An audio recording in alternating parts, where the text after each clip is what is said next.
When you say you believe that Charlie Kirk was betrayed by someone close to him, what do you mean? I think that in the coming weeks, there's going to be a lot of financial reports that are coming out. And I, first and foremost, do not believe that Tyler Robinson killed Charlie Kirk. I want to be very clear on that. Whether he was involved, I think the answer is yes. I think that's obvious. And your basis for saying he didn't act alone is what? I don't know, maybe the weird Fed messages that were concocted out of thin air that had no timestamp and were written like they were speaking in 1822, among other things. Their lack of an ability to answer any basic questions about what took place. But do you have any proof that the messages were made up? Because that would be easily proven. Yeah, but they didn't put timestamps on them, and Discord came out and said they didn't exist. This was supposedly text messages, not Discord messages. It's my understanding from the indictment. I actually did not read that they were text messages. The indictment calls them text messages. What would it be like the feds are like on a computer, typing it out back and forth? That's exactly what it is. The feds made up the text messages. But you don't have anyone from like the FBI telling you that, or law I have enforcement? leaks. Okay.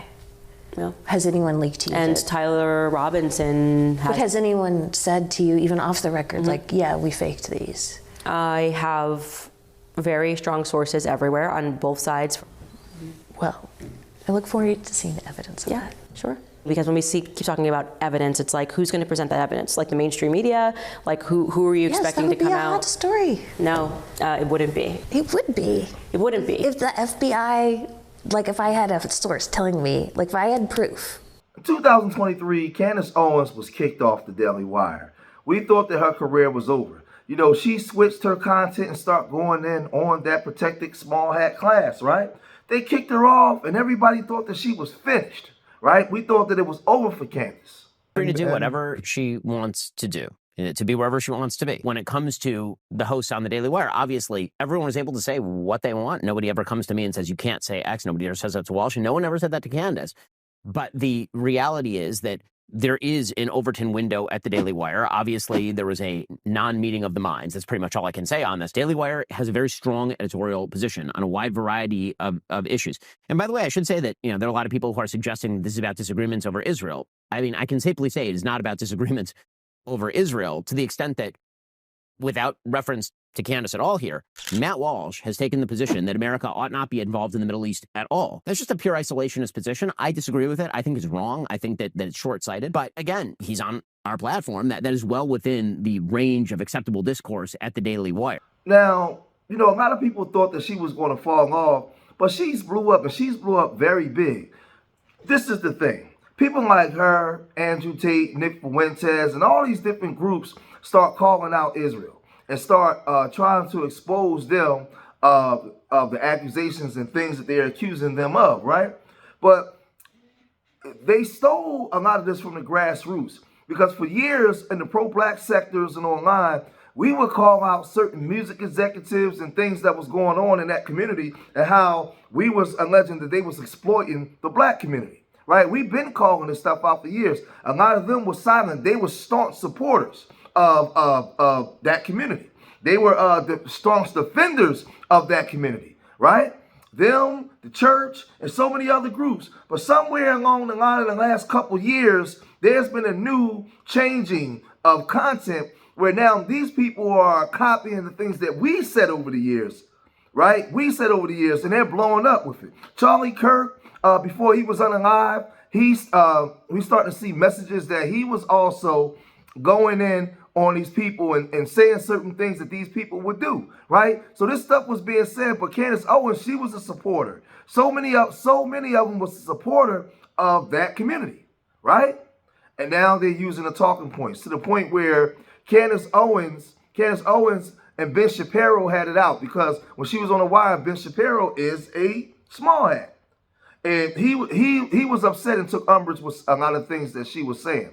So Candace Owens, she doubled down by starting to make comments like this. It is simply a fact, which I feel comfortable sharing now, that Charlie and Ben Shapiro did not get along because Charlie found out that Ben was operating behind the scenes to stop him and sort of hinder the growth of Turning Point USA in our early days, right? When we were kind of coming up together, me and Charlie as partners getting out there. And I have only about 80 to 150 text messages from Charlie to that effect. This is not a debate, by the way. This is a fact. So challenge me to share the messages, I will gladly.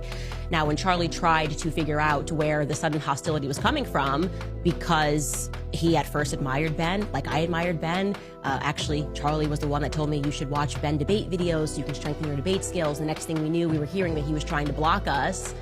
And they had a conversation. Ben told Charlie, again, this is according to my messages with Charlie, that Ben was in part upset because I made a joke about him. Now, Candace Owens was alleging that she had text messages that she was going to release with Charlie Kirk, alleging that somebody was responsible for unaliving Charlie other than Tyler Robinson. She doesn't, as you saw in the beginning of the video, she doesn't think that, he worked alone. She said that she has facts. She can prove that there was other involvement, right? And people kept saying, well, you need to show and prove. Where is your proof? So she said she had text messages that she was going to release. Candace Owens just released more text messages of her private conversations with Charlie Kirk. And this time they're all about Ben Shapiro. Look at this. Apparently they were going back and forth about how Candace Owens is now bigger than Ben Shapiro because Charlie Kirk wrote, "You are bigger than Ben now." Walking in the White House yesterday, I realized that. Nice flex, by the way, saying walking in the White House. Candace then wrote back to Charlie Kirk, "I know, he hates it." And Charlie Kirk writes back, "We just have to treat him like noise." Fun fact, a lot of people have been treating Ben Shapiro like noise for years. So we have those messages, right? And the Ben things involves me more than he wants to admit. He knows Jon Snow is stronger as the dragons fly higher. 100%, I'm pissed off, right?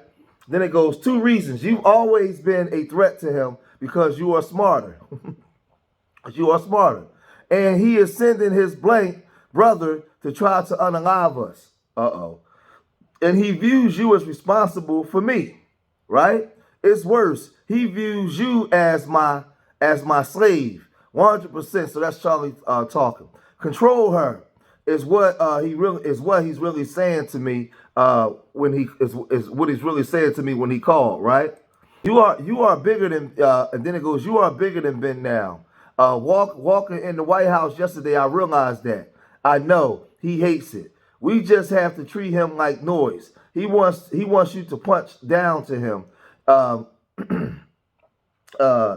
Man, this is crazy. His respect amongst the movement fighters is quite low, right? Then it goes on to say, she posts this image. It says, Ben Shapiro, YFS, launches smear campaign against Charlie Kirk and Candace Owens is dangerous, right? So, listen, they put out, so Ben Shapiro, he then turns around and he goes on to Megyn Kelly's show and he says this. What Candace Owens is doing right now is evil. It is evil what she is doing right now. Okay, and I say that again. But what? Because like I didn't opine on whether it's evil or not. But my position is it's really none of my business. And why is it? But I have a question. Why is it none of your business? I mean, you comment on these things for a living. I'm not mother of the internet. No, but if this were on the left and somebody were accusing Charlie Kirk of his wife having murdered him, I assume that you would be talking about it. Is that what Candace is accusing Erica of? Yes. Of murdering her own husband? She's accusing TPUSA insiders and other members of the right wing, including Seth Dillon, of being involved in the murder of Charlie Kirk, yes. Okay. Like I said, I don't take in that content, which is an honest statement. I don't have time to watch Candace's show. I believe you. But the point that I'm making is that what I understand friendship Candace should not, in our business, I think it's important. Listen, friendship should not trump. We don't even know each other. I understand, but even with Tucker, friendship should not trump our manifest requirement to speak out when people do and say things that are both detrimental to conservatism and morally wrong. Okay, so I don't totally... Now, Ben Shapiro's job is to come in and run interference and do everything he can do to discredit Candace Owens as a liar and a manipulator, right? So now this stuff is starting to be produced. He lists out the evidence. Number 1 is bubble design. Real iPhone message bubbles have smoother edges, tighter padding, and different curvature. These look like a mock-up or generated template. The second, profile placement. iMessage doesn't show the sender's face above each message. It only appears at the top of a thread or in group chats. Number 3, header layout. The contact bar Charlie with a circular photo doesn't match any actual iOS version, past or present. Number 4, font and spacing. The text doesn't use Apple's San Francisco typeface or proper line spacing. Number 5, color balance. The gray bubbles are too dark and lack iMessage's subtle gradient and depth. Let me say this. When the grassroots was calling out that community for some of the things that they were doing in our communities that we were putting out there, nobody cared. Nobody paid it no mind. They was able to just discredit us and keep on going and basically silence our voices. So now that you have the Protestants and basically these Christian nationalists and all these different groups now turning from them and calling them out, a lot of those people that was over there that was running interference are in trouble, right? Now, Ben Shapiro, he has like 7 million subscribers, right? 7 million. And he's lost over 20,000 subscribers in the last couple of weeks or so. Now that could be from many different reasons. But what I would get from it is Candace Owens, they was expecting Candace Owens to fall off, to flop. They was expecting Candace Owens, the people, to eventually turn on Candace Owens for the way that she's speaking. So when he went on to talk to Megyn Kelly, I thought that he believed that he could say what he was saying to Megyn Kelly and she would be afraid and start to acquiesce and agree with him. She acted like she never heard of none of this stuff and she didn't understand nothing that he was talking about. She heard all the kind of stuff. She's seen everything, but she acted like she didn't see it, right? She didn't pay it, she wasn't going for it.